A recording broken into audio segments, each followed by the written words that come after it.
Hey guys, I'm Daryl Kristen with AfterBuzz TV.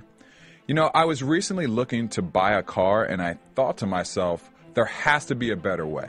That old game of cat and mouse at the dealership, going to the manager and coming back, I mean, who wants to do that anymore? I know I don't. It's a process filled with complete anxiety. So I spoke to my friend and they told me about a new way to buy a car. She says it's called TrueCar.com and it's a revolutionizing way to buy a car and have a better experience forever. TrueCar.com, I thought, I'm intrigued, but what's it all about? So my friend told me that at TrueCar.com you can actually see what others paid to buy the car that you're looking for in your particular area. The site gives you a total transparency and the confidence to know when you're getting a great deal. On top of that, you can lock in negotiation-free guaranteed savings on the car you're looking for. She said TrueCar users save an average of $3,000 off MSRP. How is this possible? I don't know. I thought about it. And then she told me that at TrueCar.com you get a certified guarantee take on the certificate to a TrueCar certified dealer, so you don't have to worry about the hassle and anxiety of the old way to buy a car. You don't even have to take my word for it if you don't believe me. I did a little bit more research and found out that TrueCar's certified dealers have sold over 1 million cars to TrueCar users. Over 40,000 last month alone. So seriously, if you're ready to buy a car, why wouldn't you go to TrueCar.com? Negotiation-free guaranteed savings, a hassle-free experience, and a TrueCar certified dealer that is committed to a new and better way to buy a car. I mean, hey, you got me sold. You should check it out too. Save time, save money, and never overpay. Just visit TrueCar.com today. You will not be disappointed. You're listening to the AfterBuzz TV Network, now the largest new media platform on the web, and your #1 source for after-show entertainment. Very good, Keith Johnson.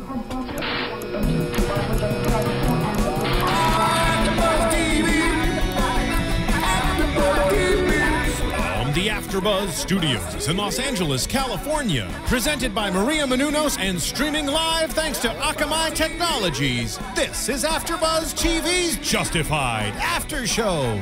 We'll break down tonight's episode and get you all the latest news and gossip. And now, another post-game wrap-up show for your favorite TV show. It's AfterBuzz TV's Justified After Show. Yeah, and welcome everybody. Thank you for joining us for another AfterBuzz TV After Show for Justified, Season 5, Episode 7. Oh, it's entitled Raw Deal. I forgot to mention that, but I'm joined here by Tamara Berg. Hey, everybody. Steve Bottomley. Hi. Matt Lieberman. Hey. All right, I'm John Comerford. Okay, what happened in today's episode? Let's see, we had Boyd and Johnny taking a trip south of the border. We had Ava making some new prison pious pals. Allison gets torpedoed by Wendy, and I want to start off with Raylan dealing with the punishment, the aftermath of telling Art the truth, or at least hinting at the truth. I don't know if they actually told him everything. No, we're not really sure what was discussed. Yeah, that's true. All we know is Art ain't pleased by it. Not happy. What else could he do? But I guess this is his way of just saying, okay, I'm not too happy with you.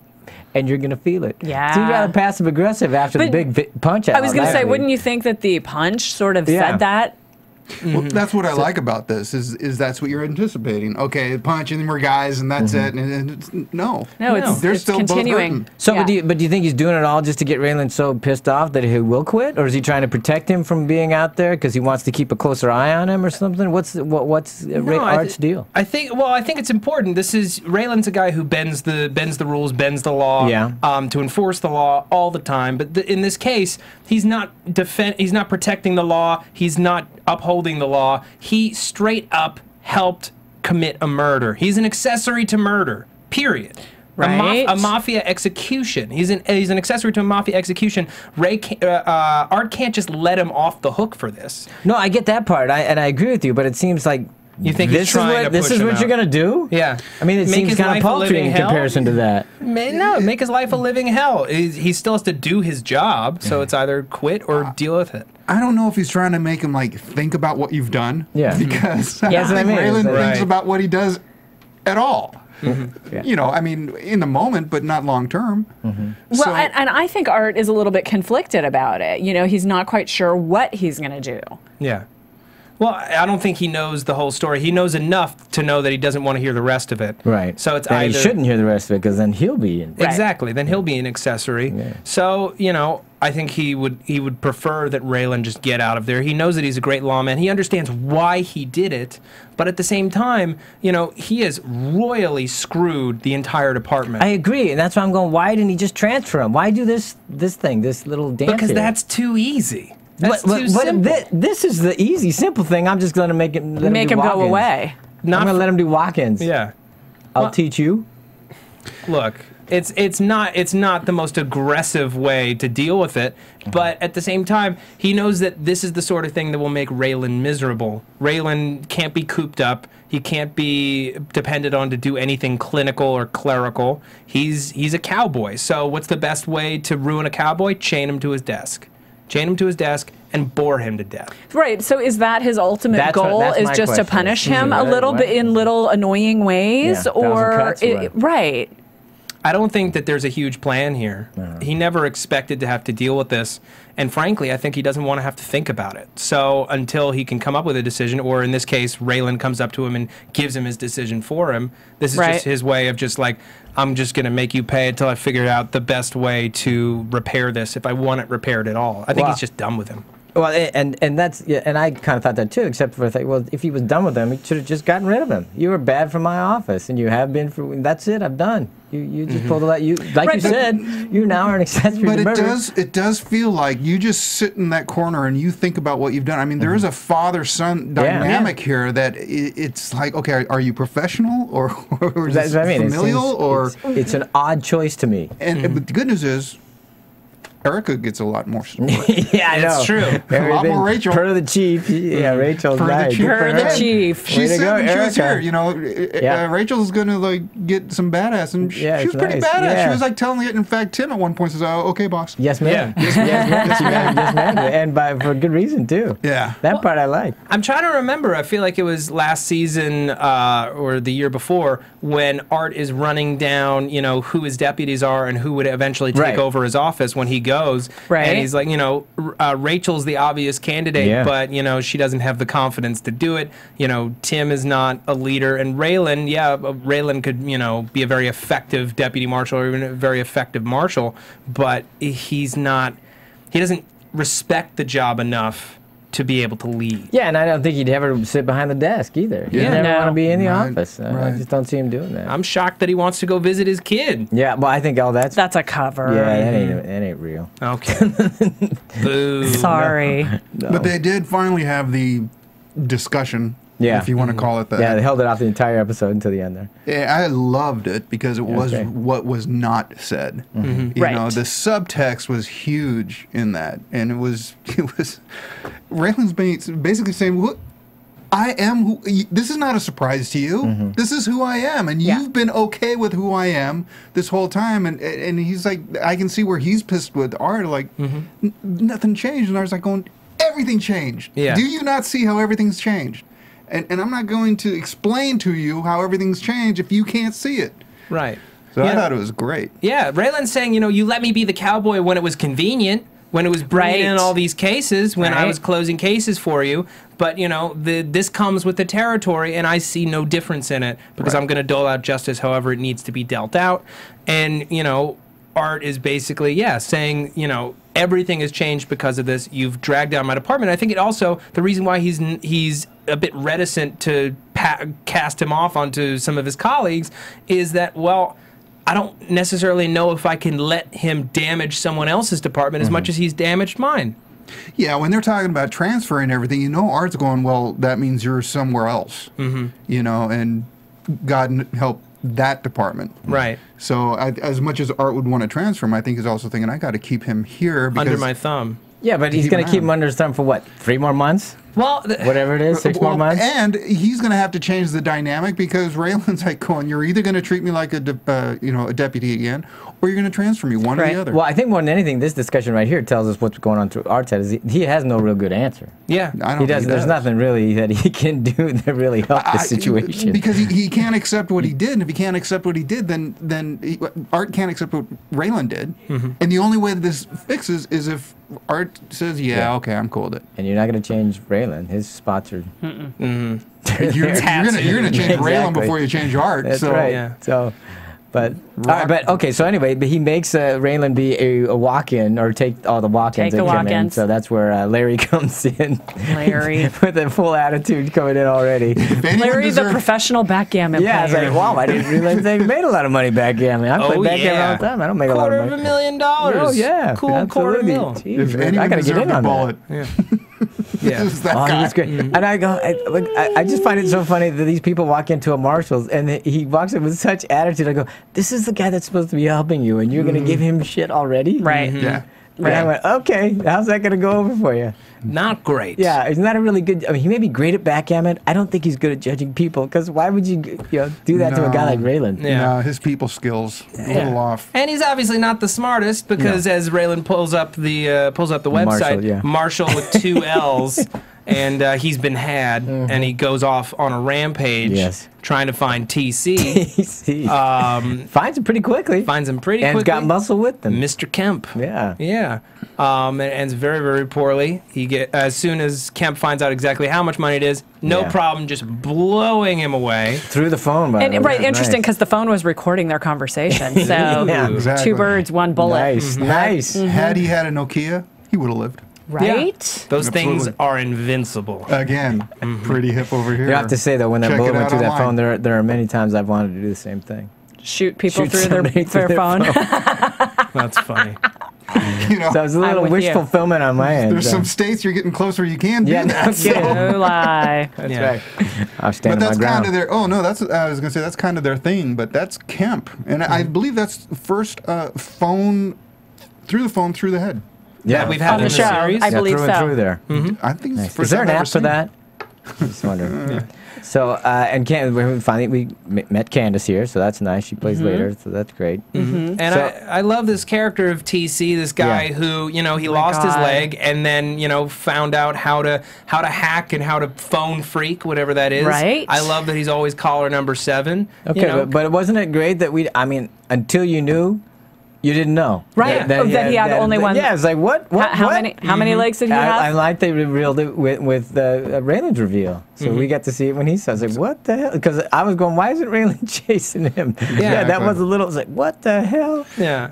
I thought Raylan really was a little, like, I don't care. Yeah. He threw the whole thing. Well, because he's doing a walk-on. And he didn't know that there was a dead body in the other room. No, but it does kind of carry over he just felt petulant to me in this episode of just like, okay, Art's gonna put me in the corner. Okay, I'm not gonna try.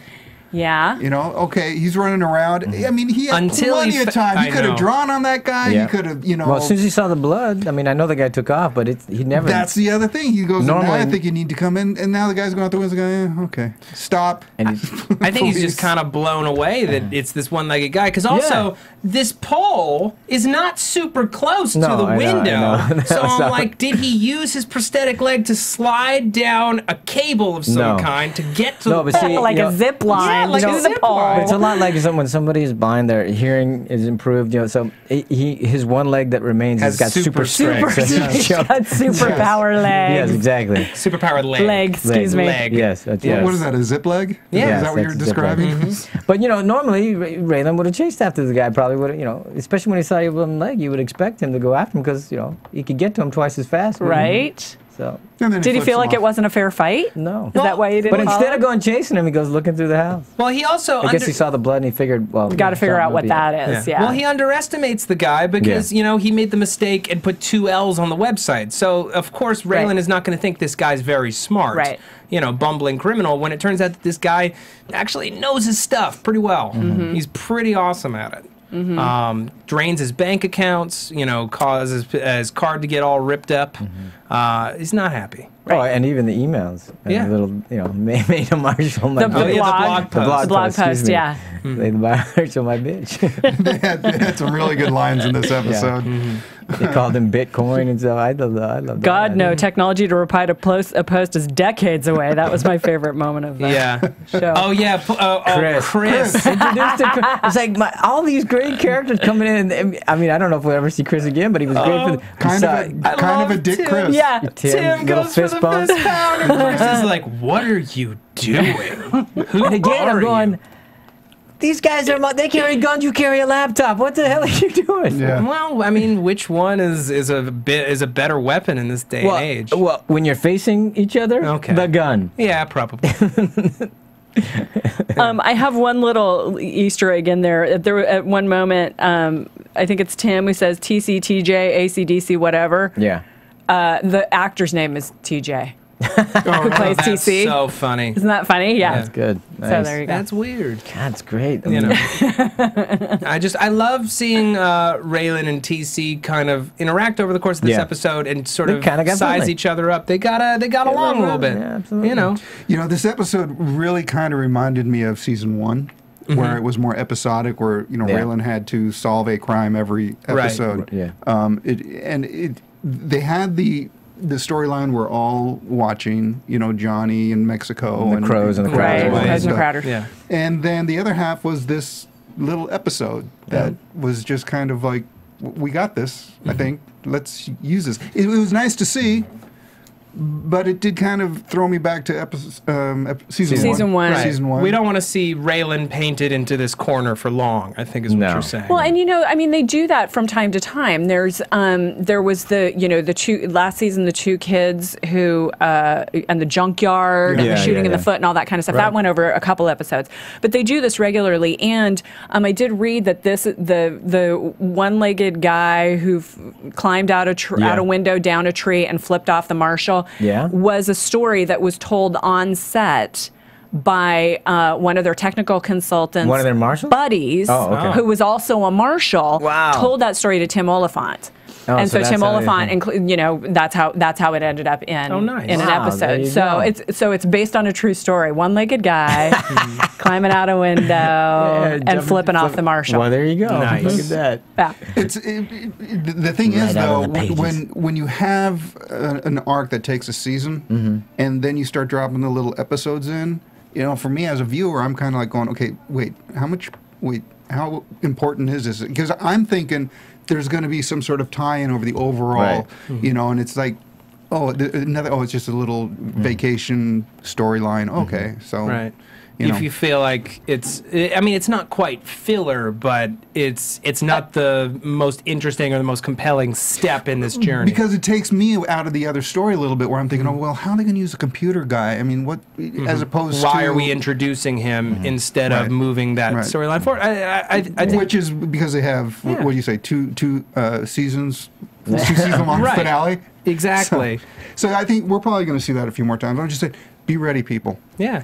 Well, I mean, it's good to give Raylan. We're so very low tech with a lot of our stories and a lot of the crimes here. But as in the world now, we have a lot of high tech crimes. We don't know necessarily where Boyd's story is going to go. It would be good to have a tech guy in Raylan's back pocket. Well, that's what I was thinking, is that may come back, because they left that pretty open there about the fact that how about if I teach you how to be caller number 7? That part and the grin that he had, and then he uses that line later with Art. But I don't think he used it yet. I don't know if he did. He hasn't used up the card for sure. I'm hoping they'll bring that back. But you could totally see Raylan going, look, they're going to give it away to someone. So, why not? Why not me? Plus, the other thing I just realized is everyone else was in Mexico. Yes. You got to do something. You can't get Raylan down there. We can't have Raylan playing backgammon for the whole episode. No. That's you'd make a lot of money at it, though. Although he did interact with Allison, and their relationship kind of took a turn. Yeah, so that was Raylan's punishment. Allison has her own. Go ahead. Right. Speaking of boring, there were lots of people online. I was reading message boards today saying that they're just bored to tears with the Allison storyline. Oh, really? Which I thought was really interesting because, they were talking. Several of them were talking about specifically this week's episode, and saying that they're bored, they're sick of it, with the exception of the Wendy and Allison scene that was in this episode, which was kind of interesting. Wendy really playing with her, toying with her, and Wendy being, the manipulator through the whole episode. But people are like, oh my God, I'm so sorry. Really? Isn't that interesting? Yeah, because it might be because the way they introduced Allison. The first time we see her, he's called outside, and then suddenly she goes, okay, I got to go. And you're thinking, oh, okay. Well, she's setting him up to do something, and nothing panned out there. And nothing happened after that. Yeah, because we had Rachel doing all this talk about, hey, you know, you didn't even suspect her, and you know, and that put it all in our minds. And so you're thinking that I since think they didn't pay that off, right. I think you're still waiting for something to happen Right. where you realize, oh, wait a minute, nothing's happening. Okay, go, because your anticipation of something should be there. Significant, isn't. yeah. Mhm. Right. So, because I still go back to that going, well, I didn't miss that. Yeah. Well, we're hoping for something larger, or at the very least, you know, for her to cross him in some way, or to be, you know, responsible for something. Last season, we had that, you know, between him and the bartender, and we got that great episode where he's tracking her down. The fact is, compared to all of his other love interests, she's fairly vanilla. You know, she's just doing her job. Yeah, she's rough around the edges, but she hasn't gotten him into trouble, really. no. Right. In fact, he's gotten her into He's trouble. gotten her into trouble. Right. Interesting. And you know, she just got suspended. Right. And Raylan's taken time off, so They're going to go down to Florida together. have a vacation. Yeah, that'd be fun. Although, like, you compare that, all of her scenes with Raylan to Wendy's scene with Raylan at the bar. Yeah. And there's just a lot more going on there, just from a story perspective, and you feel the charge in the scene, because he's obviously not going to sleep with her, but he is attracted. But you never know with Raylan. Right, he is attracted to her, and Allison brings up a really good point, which is that, you know, Allison isn't like the other women that Raylan's dated. Raylan dates a lot of criminals, wives of criminals, or you know, or former wives of criminals. Yeah, but I don't think Allison is that far removed. No, I don't either. I think she is exactly. I don't think she is either. I mean, she's a pot smoking, you know. She had trouble in the law, whatever. So I don't think it's that much removed. And she probably does have a tramp stamp. I don't know. Yeah, she probably does. Yeah, I don't know. I don't remember. I don't think so. I don't think we've seen her. I don't think we've rear-end seen. lately. Well, so it's no, hard not to know. lately. No, but we've seen had her like back. 2 episodes without any nudity. I just would like to point out, gentlemen. It's terrible. We're in All a right. serious drought. But you know, that's but let's why go back to I'm the so Wendy disjointed. thing. Yes. But go back to the Wendy thing. So what's her agenda? She doesn't really. I mean, does she really want to sleep with him? Is she trying to manipulate him? What is she trying to get him in a compromising position? According to Graham Yost, it's 45-55. Okay. But he's not going to say which way. Okay. So some of it is genuine attraction, and some of it is that she's to just trying get him to screw work on up him. so that she can get him out, like she sidelined Allison. Yeah. Well, I think also she's trying to get Kendall's And she's got case. skills. Yeah. Right. She's trying to get Kendall's case thrown out, and maybe you know, if he ever tries to make a complaint against the rest of her family ever again, if he sleeps with her, it shows how unprofessional he is, and she could get a restraining order against him for the entire family. Oh yeah, I know. Right. I mean, that's what I think she's doing. That's why I'm Yeah. asking. Do you guys think that's because I think she's just trying to get him in a compromising position to. But the fact that he's hot Raylan Right. Givens makes it a lot easier for her, Yeah. as opposed to if she was, you know, trying to seduce Kemp. Exactly. Totally different. See, Thank that's you for that. why I love this pairing together, because you know she very much is trying to use him and take advantage of him and figure out a way to best position her family. But he does have a lot of fair points, and they even just in a room together, they have a lot in common. Yeah. You know. And okay, and I for one don't think she knew about Dilly. No. Right. She did not. That was the point. And at that, you all agree? Yes. Yeah. Okay. Yeah. She did not know about Dilly. She doesn't know the. And I think that's going to be the thing that that's the wedge right there. Between her and Daryl. Yeah, because she looks like, even though it's reluctant, she looks like she'll go to bat for any one of the family. Yes. Any one of the members. Yes. But the fact that Daryl would have Dilly killed, I think that's just forget it. Yeah. Yeah. She can't deal Well, with that. he's the one who preaches, you know, family togetherness, and he pulls her Exactly. into his crap time and Right. time again. So for him to kill a family member is a huge betrayal. And we see the Crow family, you know, disintegrating even more because Kendall realizes he's not in the right place anymore, and that's why he calls Uncle Jack. Yeah. And so they go, Kendall, the smartest one of all of them, trying to, you know, Get call a out. lifeline, phone a friend. I wish I knew that actor's name. I that do. plays, I got it. Plays who? Kendall? Jacob Laughlin plays Kendall. He's doing a hell of a job. He's doing a on great this. job. To be able to play that broken kid and yet the hard nose within the same Get your hands scene. off the bottle. Yes. Yeah. And then you know, because that is Why a don't real you get a tightrope. blowjob or something? Yeah, but then to be able to turn on that, you know, where you feel for this kid, where you're just like, Yeah. oh my God, man, he just wants out. He's and screwed. when is it Danny? Mm-hmm. Danny turns around and like gives him a wink Right. and like, hey, you know, you're one of us and all that stuff. That's just creepy. So creepy. me, But it he's wasn't doing like- a great job in there. It wasn't Yeah. like one of us. It was like don't you tell. Oh, yeah, absolutely. I'm keeping an eye on you. Right. Yeah. That's for sure. Yeah, but Kendall's going to outsmart Danny, obviously. That's I not hope hard so. to do. This mug can outsmart Danny. Yeah. Yeah. But yeah, so shout out to Jacob Laughlin. Good job. Excellent job. Speaking of shout outs, why don't you? Yeah.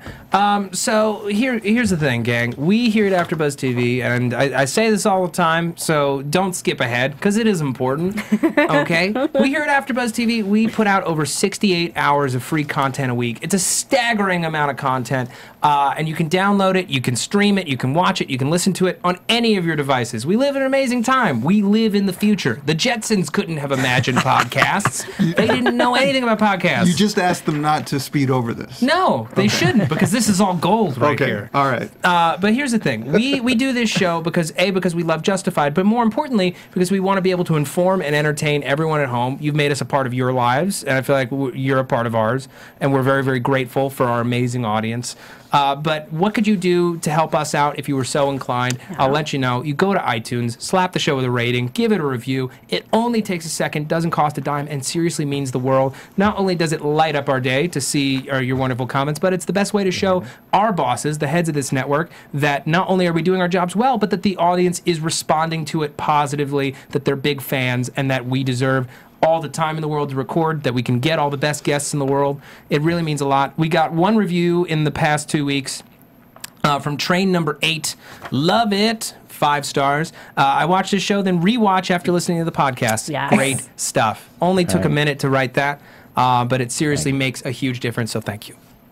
We also got a YouTube comment from Josterlitz in France, who was really concerned about not concerned, but upset about the fact that we missed a week because of the Olympics. And so wrote some really nice comments to us, and he said, Sochi deprived me of my Justified this week, but at least I have AfterBuzz, so that was really nice. Nice. And then Ben Hamill, who he was the one who told us about Constable Bob coming back, and then about Constable Bob not coming back. Ben. This was kind of a funny one. You especially gave him a bit of hell about that, and he said he loved it when we vented our displeasure in his direction. And I said to him, well, we did to a certain degree have to kill the messenger. Oh, you did there. Nicely Tamara. done. Which was last week's episode name for those of you who didn't follow.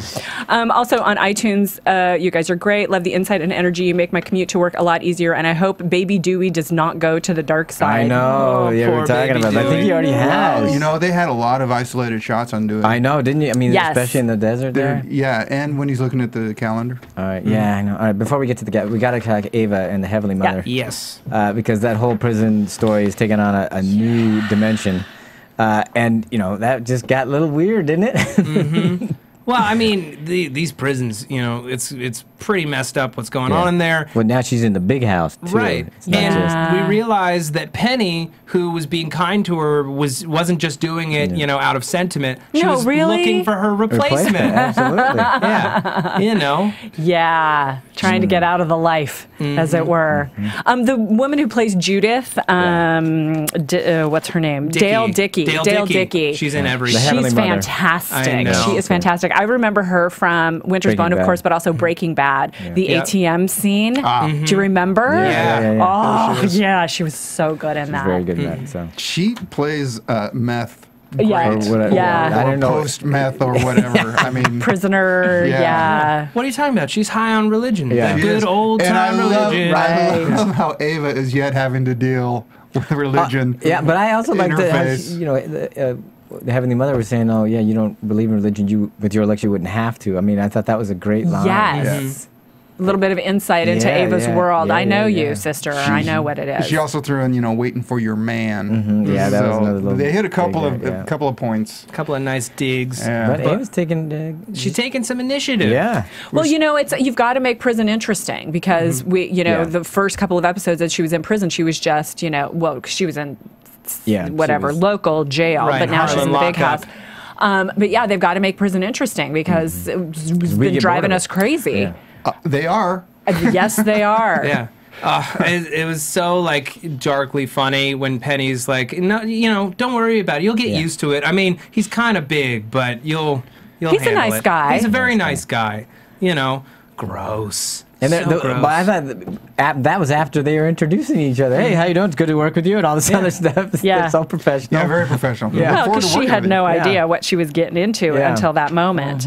And Reiner. Yeah, Reiner, the plumber, who, after she leaves, so she plants the drugs in Reiner's pack, and after she leaves, Reiner's looking around to watch Penny and her boyfriend. Yeah.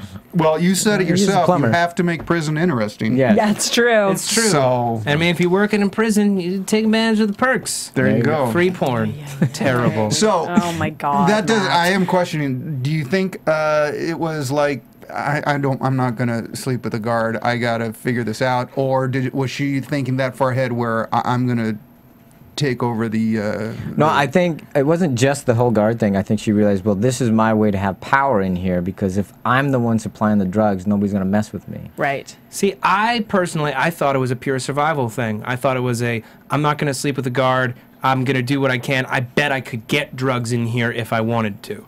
I think survival is a great word for it. Yeah, because I don't think she had a real plan going in there. I don't think I think she's winging it. Yeah, she was not prepared for sleeping with a guard to be a huge part of it. It's a betrayal on the part of Penny that she kind of led her into this, knowing what it was, not telling her. Right. And now that she's stuck in it because Judith will, take her face off or throw her to the white supremacists or anyone else. Or bite else. her bicep. Right. Or whatever it is. Anything like that. She's thinking moment to moment. She plants the drugs on this guy so that, this operation is dismantled. And she has no idea if she'll be able to get heroin in here. Right. She just says that she can to buy her more time. Right. Right. That's what I think anyway. Well, and, it's just, it's another victimization of Ava. Her getting moved from county jail to Can we just state call prison. Season 5 the victimization of Ava Crowder? Yeah, well, it's also the double cross. It's the season of the double cross. Yes, it is. With, Mooney and Paxton, and there's been so many of them. And now Johnny and Hot Johnny Rod, and Hot Rod and Boyd. Exactly. Yoon. So, I mean, it's just everybody. Every day, just about every episode, it's like, what? Yeah. Somebody else. But so if Ava, Joelle Carter has been very coy, not giving any details about. Hey, how would you think of her hair? Looks fantastic. Loved it. It's really good. Loved it. Her prison cut. She's so pretty. You can't. You could shave her head and she'd still be beautiful. But she's been very coy about whether or not Ava's going to get out. Right. And there was speculation. I got a tweet this week from a viewer who was talking about how she basically predicted this, that Ava was going to become as badass as Boyd, but in prison, because that's her background and that's her come from. She's a survivor and she's going to figure out how to make it work for her. I love this idea. It takes this victimization and instead turns her into a figure of power, something to be feared, something to be admired, and it gives her something interesting to do in the 6th season when the time comes. I've been so afraid that they're just going to push her into the corner, and then at the end of the season kill her off just to give Boyd some more rage. But I would far prefer that she becomes powerful in her own right. This is more like shooting her husband and using the frying pan on so-and-so. I mean, which is also self-preservation. Exactly, I agree. And this is what I like Ava in these situations. When active. You can, absolutely. Yeah, they've given her own identity again. Last season, it was just her and Boyd doing everything together. Being in love. Well, I think she realized she's dealing with Ellen May. She knows she's alone. Yeah. And he can't help totally me on her own. Right. So, Excellent. I mean, he might be able to help me get the drugs, but in here, this is actually the he first couldn't time. Protect me. This is the first time that she's ever been alone on the show, because at first she has Raylan, then she has Boyd, and then she. Well, even before that, she had a husband that she had Bowman who abused her, and now she legitimately has no one that she can depend on but herself, and we're really seeing what she is capable of when she is set free by having nothing to lose. Right. And it's a great opportunity to see what Ava can do. Just shout out to Fiddlesticks. That's who sent me that. Thanks, Fiddlesticks. The tweet said, "I bet she will be in prison a long time. Ava's going to be bigger and meaner than Boyd." Wonderful. Oh, bigger and meaner. Yeah. All right. Oh, Fiddlesticks. All right. I'm just going to throw a out of left field prediction. Okay. All right. What if after this season and before the 6th season, we have a big old time jump between the end of season 5, when Boyd conceivably gets his heroin pipeline up and working, and Ava's still in prison, and then we Raylan's been drummed out of the Marshal Service, and then season 6 we pick up 5 years later with Ava being this drug kingpin in prison, Boyd being a drug kingpin in Harlan, Raylan basically out of the service, out of the field, you know, maybe even settling down and being a father when something pulls him back in to take down Boyd once and for all. I'm sorry, that just sounds like the most amazing thing I've ever heard. Okay, but pull him back into the service? Implausible. Or sets him down the path of being a vigilante. Does Art come out of retirement? Right, the vigilante part I think is the interesting, like really compelling part of that. And it doesn't have to be 5 years. I mean, because at this point it looks like Raylan could get thrown out of the Marshals tomorrow if Art wants to. Yeah, who knows? Who knows, indeed. But what is it? He's a vigilante as a marshal. What is? That's true. That's a fair point. Yeah, that badge helps him out a lot. Yeah. Anyway, that's interesting. I don't know. Okay, Matt, we'll think about that. We'll sit on that. Yeah. All right, we got to get to our last line because we're running short on time. We got to, okay, down south. We're in Mexico. Wow. I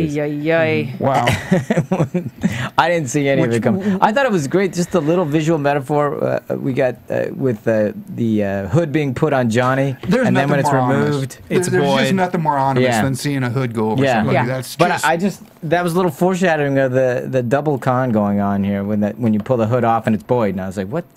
Right. So to let us know that, hey, not everything you see here is the way you think it is. Yeah. I think that was great. They keep you guessing the whole time. Yeah.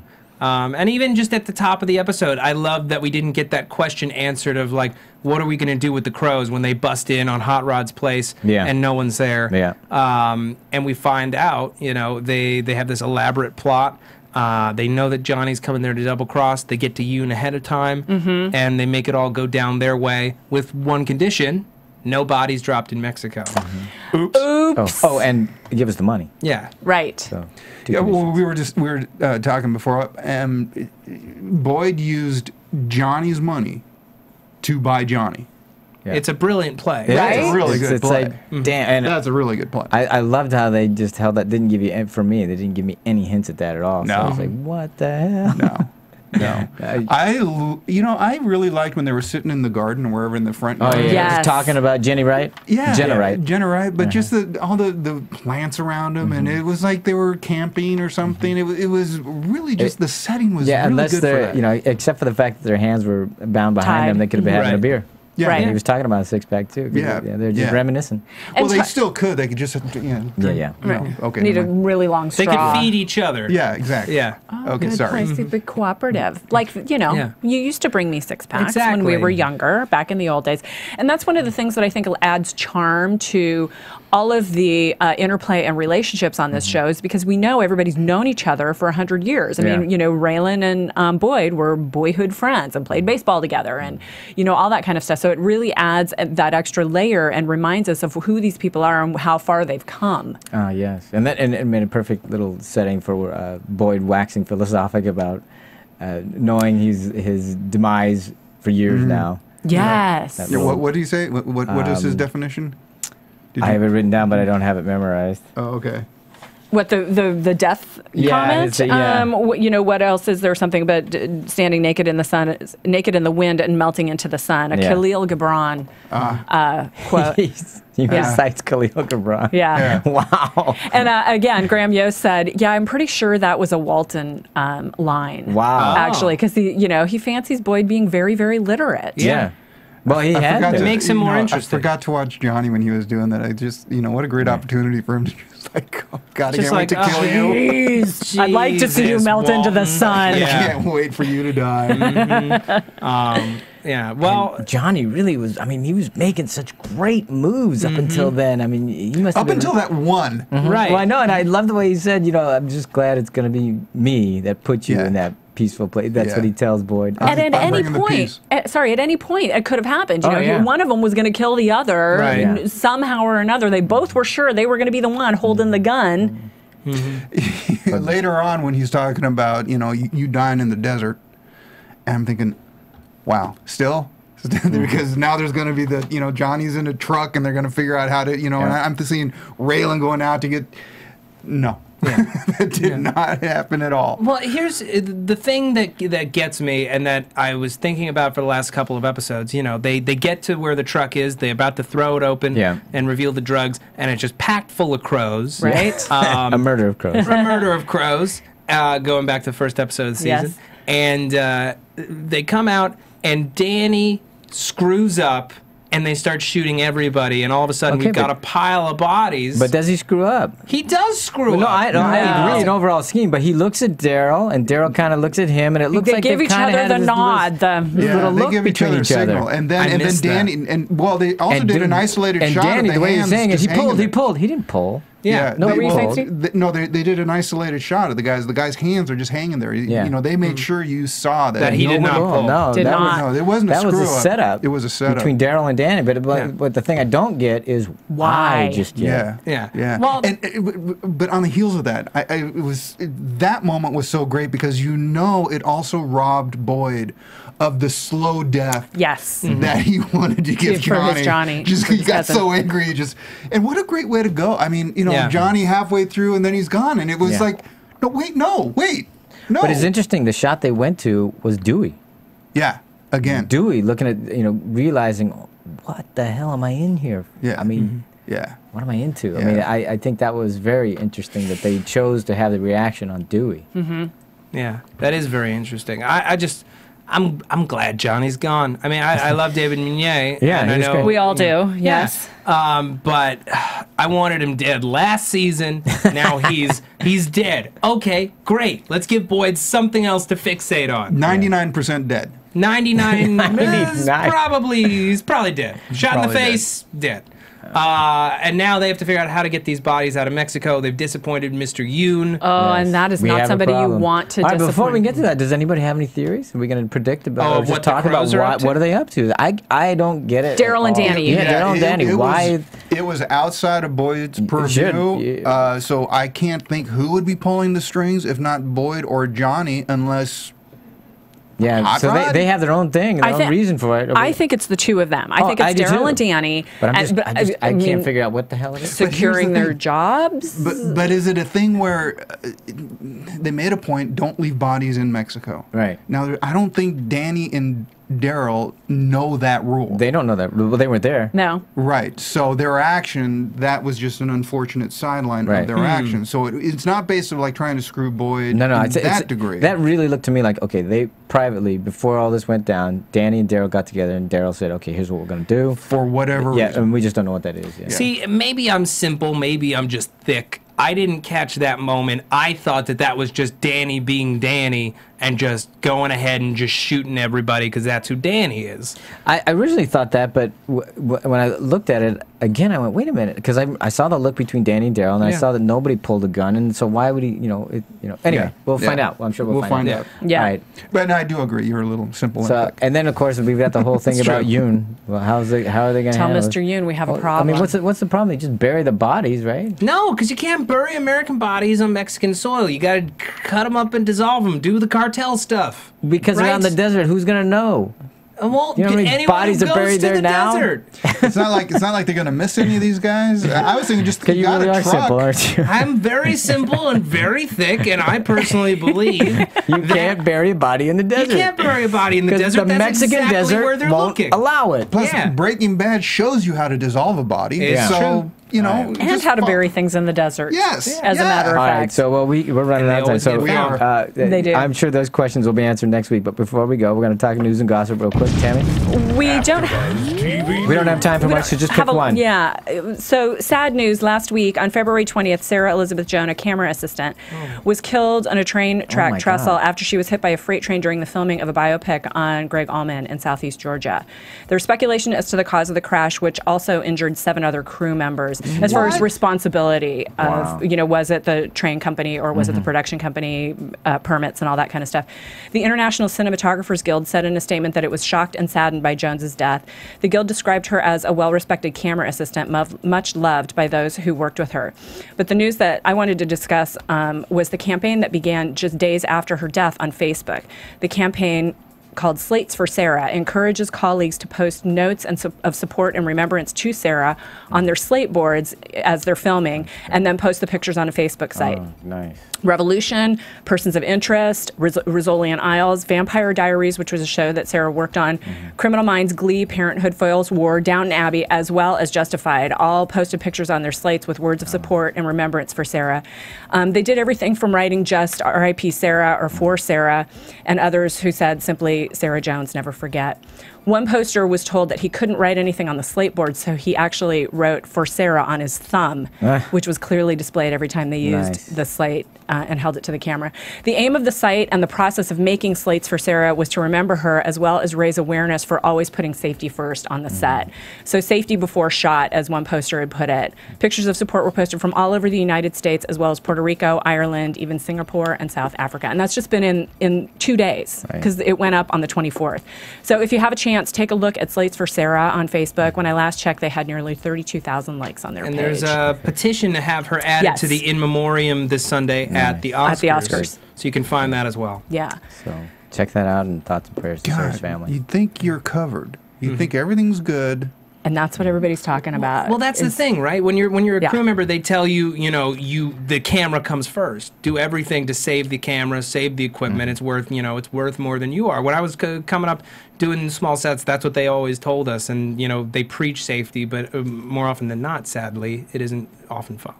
Right, exactly, because there's always a time crunch. It's always about the money, and and so in this situation, it was really, really terribly sad outcome. That is very sad. Okay. And on our time crunch, I think that's all we have today. It is. So we'll say goodbye here. We'll Matt, why don't you let them know where they can find you? Sure. Well, you can find me on Twitter at Matt Lieberman. That's MattLieberman. You can also find me all over the place here at AfterBuzz TV.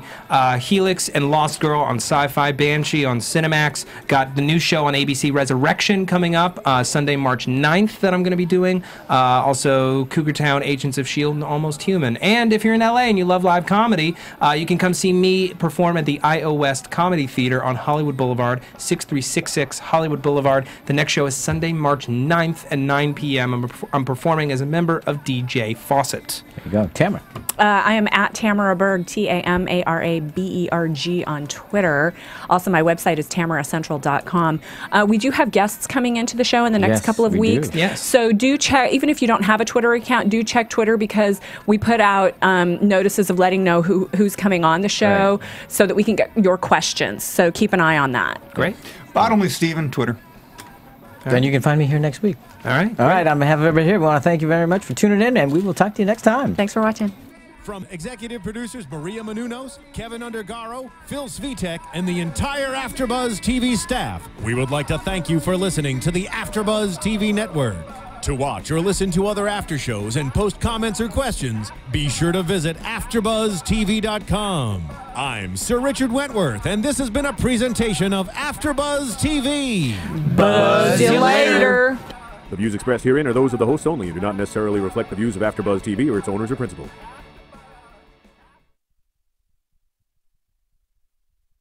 Thank you for watching AfterBuzz TV on YouTube. For more of your favorite after shows and interviews, subscribe to our channel here, and be sure to share your opinion on the episode in the comment section below here. We'd love to see what you guys are buzzing about. Thanks again. Buzz you later.